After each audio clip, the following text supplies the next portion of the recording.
오늘 하나님께서 우리에게 주신 말씀은 고린도 후서 1장 23절에서 2장 11절까지입니다. 하나님 말씀 받들어 읽도록 하겠습니다.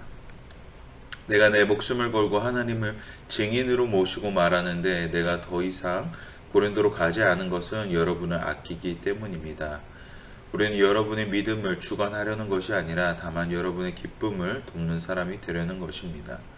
여러분이 이미 믿음 위에 굳게 서 있기 때문입니다. 이제 나는 또다시 근심 가운데 여러분을 방문하지 않기로 결심했습니다.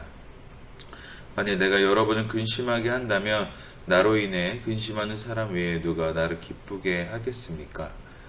내가 이것을 쓴 것은 내가 갈 때에 마땅히 나를 기쁘게 해줄 사람들에게 근심이 없게 하려는 것입니다. 나는 내 기쁨이 여러분 모두의 기쁨임을 확신합니다. 나는 큰 환난과 마음의 고통으로 인해 많은 눈물로 여러분에게 썼습니다. 이는 여러분을 근심하게 하려 한 것이 아니라 여러분에 대해 넘치는 사랑이 내게 있음을 알게 하려는 것입니다. 만일 누가 근심하게 했다면 그는 나를 근심하게 한 것이 아니라 일부 사람들을 근심하게 한 것입니다. 너무 심한 말을 하지 않으려고 일부 사람들이라고 했지만 사실은 여러분 모두를 근심하게 한 것입니다. 그러한 사람에게 여러분은 이미 충분한 벌을 내렸습니다. 그러니 여러분은 그가 더 큰 근심에 잠기지 않도록 오히려 그를 용서하십시오. 그러므로 나는 여러분이 그에게 사랑을 나타내기를 권면합니다. 내가 편지를 쓰는 것은 여러분이 모든 일에 순종하는지 시험해 보려는 것입니다. 여러분이 우리에게 무슨 일에 대해 용서한다면 나도 용서합니다. 내가 무엇을 용서했다면 내가 용서한 것은 여러분을 위해 그리스도 앞에서 한 것입니다. 이는 우리가 사탄에게 속지 않으려는 것입니다. 우리는 사탄의 속셈을 모르는 것이 아닙니다. 아멘. 바울은 1장 마지막 단락에 이어서 본인이 왜 고린도 교회를 가지 않았는지에 대해 추가적으로 설명하고 있습니다. 그 이유를 23절과 24절에 말하고 있습니다. 우리 23절, 24절 다시 한번 읽어보도록 하겠습니다.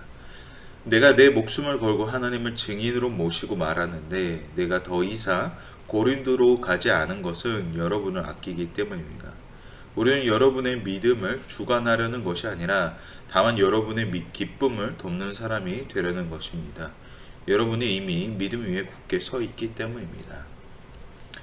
내 목숨을 걸고 하나님을 증인으로 모신다 라는 것은 적극적인 표현으로 왜 바울이 가지 않는 이유에 대해서 설명하고 있는 것입니다.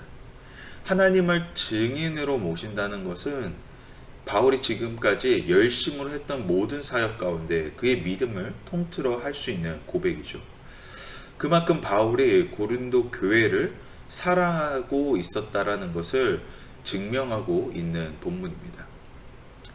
바울이 고린도 교회를 사랑하는데 방문하지 않는 것은 그들의 믿음을 주관하는 것이 아니라 그들 스스로, 고린도 교인 스스로가 믿음을 주관하기를 바라는 마음 가운데서 방문하지 않았음을 이야기합니다. 믿음은 이렇게 하고 저렇게 하라고 하면서 시작은 할 수 있겠지만 궁극적으로 본인 스스로가 하나님과의 관계에 대한 고백이 없으면 이 믿음은 그 사람의 믿음이요 나의 믿음의 고백이 나와 함께 하시는 하나님과의 경험이 아니게 됩니다. 스스로 성장하지 않는 믿음은 결국 갈 길을 잃게 됩니다. 왜냐하면 나와 함께 하시는 하나님을 모르기 때문입니다. 믿음이 성장을 이루는 것은 하나님이 내 삶에 역사하시는 그 체험을 통하여 성장하게 된답니다. 그 체험이 없는 믿음은 지식으로만 하나님을 경험하게 됩니다. 지식으로는 하나님의 속성에 대하여 알 수는 있어도 실존하시는 하나님에 대하여는 경험하지 못합니다. 그러므로 바울은 믿음이 성장하기 위해서는 본인들 스스로가 그 믿음 위에 있음을 바라보고 나아가야 한다는 것을 강조하고 있는 것입니다. 내가 주님과 함께 살겠습니다 라는 세례 고백처럼 내가 기도하지 않으면, 내가 바라보지 않으면, 내가 믿음의 주체가 아니라면 그 믿음은 아무런 의미가 없음을 바울은 말하고자 했습니다. 1절과 3절 우리 함께 읽도록 하겠습니다. 이제 나는 또다시 근심 가운데 여러분을 방문하지 않기로 결심했습니다.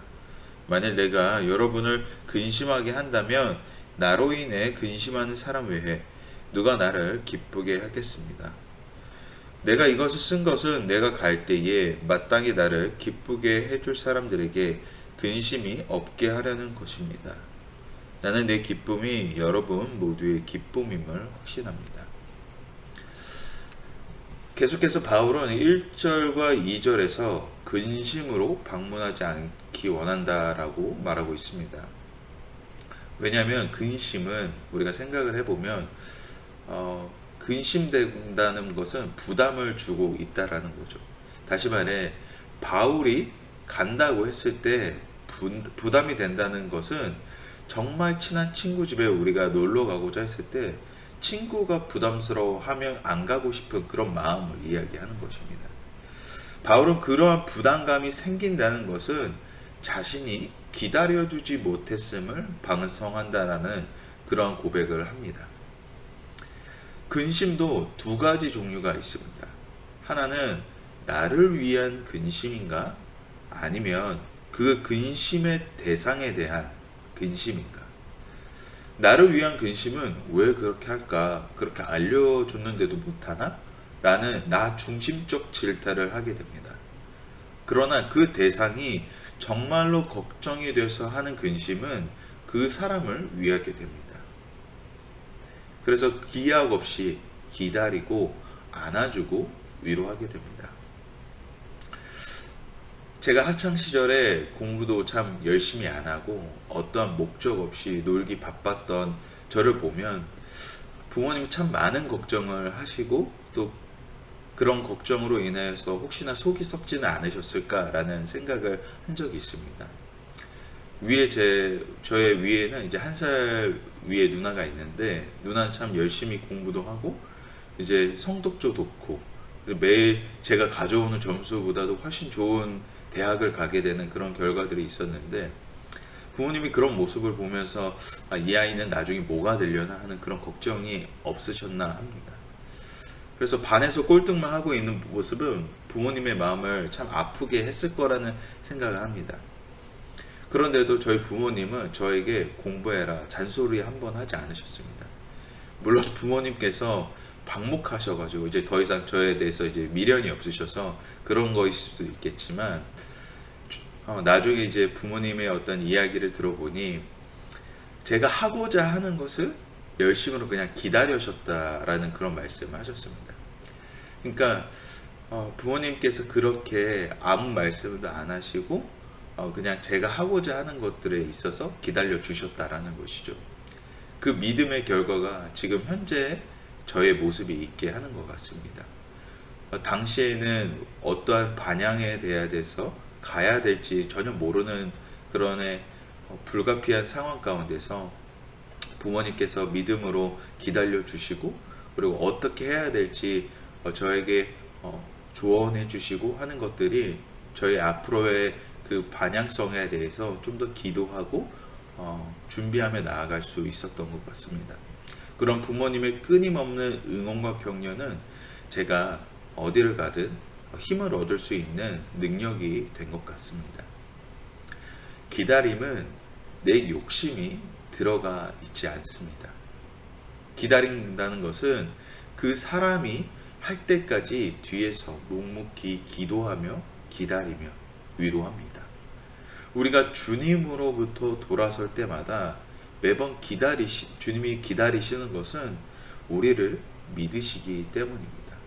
그래서 언제 우리가 돌아오든 아버지의 마음으로 기다리고 계십니다. 결코 부채지 않으십니다. 충분히 기다리시고 인내하십니다.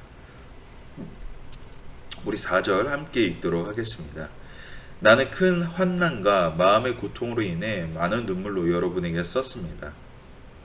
이는 여러분을 근심하게 하려는 한 것이 아니라 여러분에 대해 넘치는 사랑이 내게 있음을 알게 하려는 것입니다. 1차 방문 때 바울이 굉장히 호되게 이제 고린도 교인들을 이제 훈육을 하게 됩니다. 그런데 그렇게까지 할 수밖에 없었던 것은 그들을 사랑하기에 할 수밖에 없는 선택이었음을 바울은 말합니다. 어떻게든 그 잘못을 찾기 위해 꼬투리를 잡듯이 훈육한 것이 아니라 그들을 사랑하기에 그렇게 했음을 말합니다. 사랑의 훈육은 눈물이 있습니다. 가르치고자 하는 사람 또한 그 아픔이 있다라는 것입니다. 사랑이 없다면, 관심이 없다면 훈육조차 하지 않았을 것입니다. 이것은 오지랖과는 다른 것입니다. 오지랖은 일시적이지만 사랑의 훈육은 기다림 속에 함께 걸어 나아갑니다. 안절부절하지 않고 믿음으로 함께 걸어간다라는 것입니다. 그러므로 올바른 훈육은 사랑이 동반합니다. 아픔이 동반합니다. 또한 훈육을 받는다고 해서 그것을 불편하게만 여기면 안 될 것입니다. 그 훈육의 목적이 바른 길로 가기 위함임을 충분히 내 마음에 새겨야 한다는 것이죠. 혼나기를 두려워한다면 그 어떠한 성장도 없을 것입니다. 군인들이 훈련소에서 악을 쓰며 훈련받는 이유가 무엇입니까? 크게는 나라를 지키기 위해서, 작게는 많은 자기의 맡은 역할을 잘 수행하기 위함입니다. 아무런 훈련이 되어 있지 않는 병사는 쓰임이 없습니다. 그러나 훈련된 병사들은 어딜 가나 그 쓰임이 있습니다. 사랑이 없으면 훈계는 폭력이 될 수밖에 없습니다. 훈계의 목적이 바르게 함이면 바르게 교육하기 위해서는 사랑이 동반되어야 한다는 것이죠. 부모가 아이를 훈육할 때 본인의 나쁜 감정으로만, 본인의 그 솟아오르는 그 기분 나쁜 감정으로만 훈육하고자 한다면 아이는 점차 삐뚤어지고 자존감이 낮아질 것입니다. 그러나 사랑의 마음으로 훈육하고자 한다면, 위로하고 격려하는 마음으로 그 아이를 훈육한다면 그 아이는 그 시간을 통하여서 성장하게 될 것입니다. 5절부터 8절 함께 읽도록 하겠습니다. 만일 누가 근심하게 했다면 그는 나를 근심하게 한 것이 아니라 일부 사람들을 근심하게 한 것입니다. 너무 심한 말을 하지 않으려고 일부 사람들이라고 했지만 사실은 여러분 모두를 근심하게 한 것입니다. 그러한 사람에게 여러분은 이미 충분한 벌을 내렸습니다. 그러니 여러분은 그가 더 큰 근심에 잠기지 않도록 오히려 그를 용서하고 위로하십시오. 그러므로 나는 여러분이 그에게 사랑을 나타내기를 권면합니다.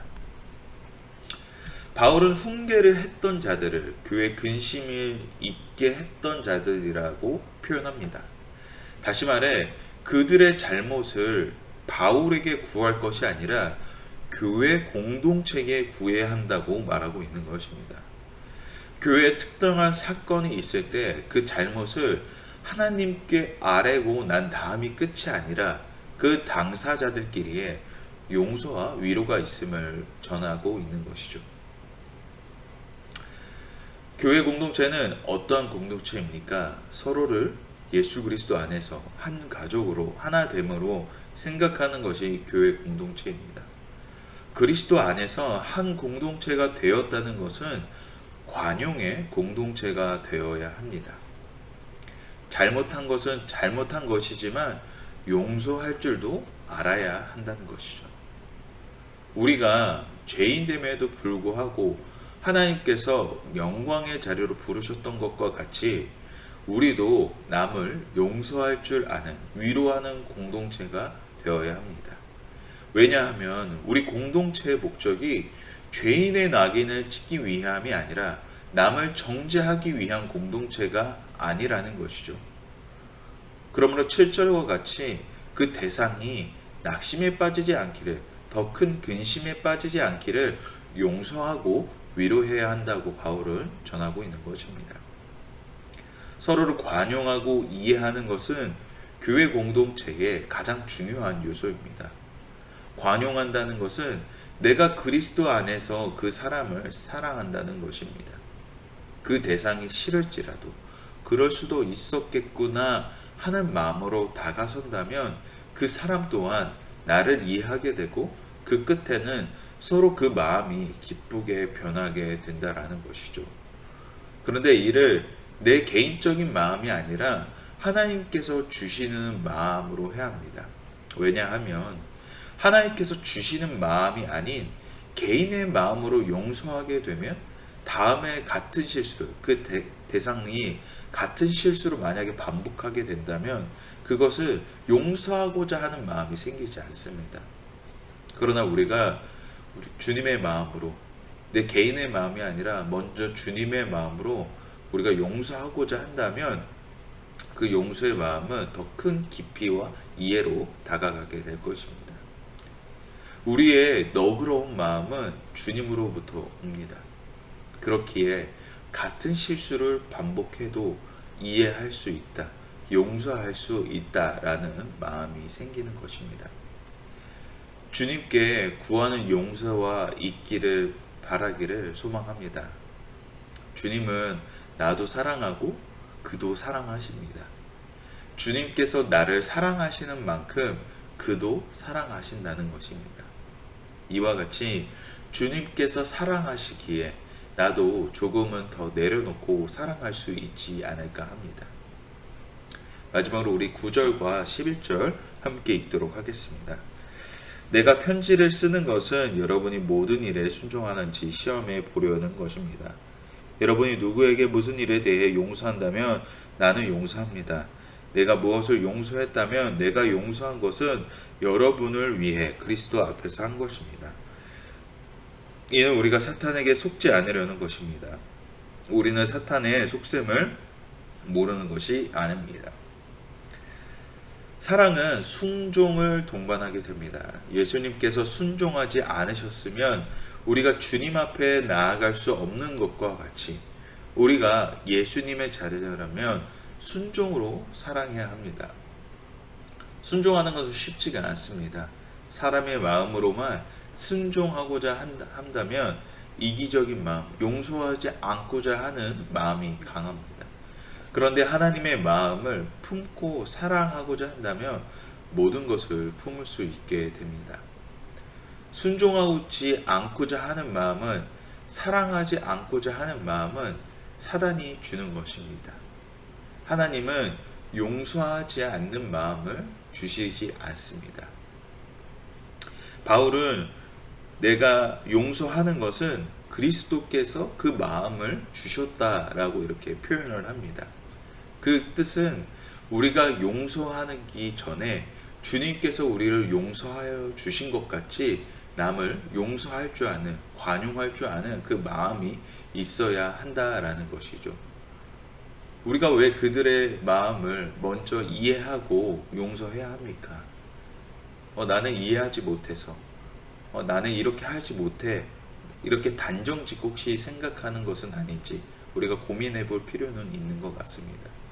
용서하는 마음은 주님께서 주시는 마음입니다. 그러므로 우리가 구해야 되는 것은 주님, 그 사람을 이해할 수 있는 마음을 허락하여 주시옵소서. 또 다른 부분은 우리가 예수님을 닮아가고자 하는 인생 속에서 그 사람을 용서하는 마음으로 품게 됩니다. 우리가 때때로 생각할 때에 사랑한다라는 것을, 용서한다는 것은 손해본다라는 생각을 하게 됩니다. 그러나 우리가 용서를 하게 되면 내가 손해보는 것이 아니라 더 큰 기쁨으로 우리에게 다가옵니다. 처음에는 굉장히 불편한 마음이 가득합니다.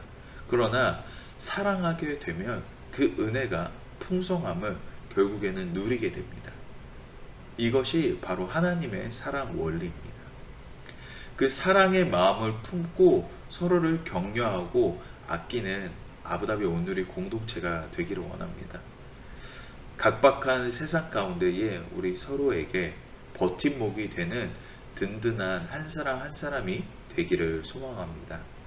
그렇게 하나의 공동체가 되어 하나님의 영광을 드러내는 우리 모두가 되기를 주님의 이름으로 축원합니다. 우리 함께 기도하실 때에 주님의 선하심과 인자하심을 닮아 서로가 서로에게 가족이 되는 공동체, 위로와 격려가 넘쳐나는 공동체 되게 하여 주시옵소서. 그 사랑을 공동체 안에서만 품는 것이 아니라 주변에 전달하는 거룩한 사명을 가지게 하여 주시옵소서. 서로 상하지 못하게 만드는 사단의 공격을 보호하시고 인도하여 주시옵소서라고 우리 함께 기도하도록 하겠습니다.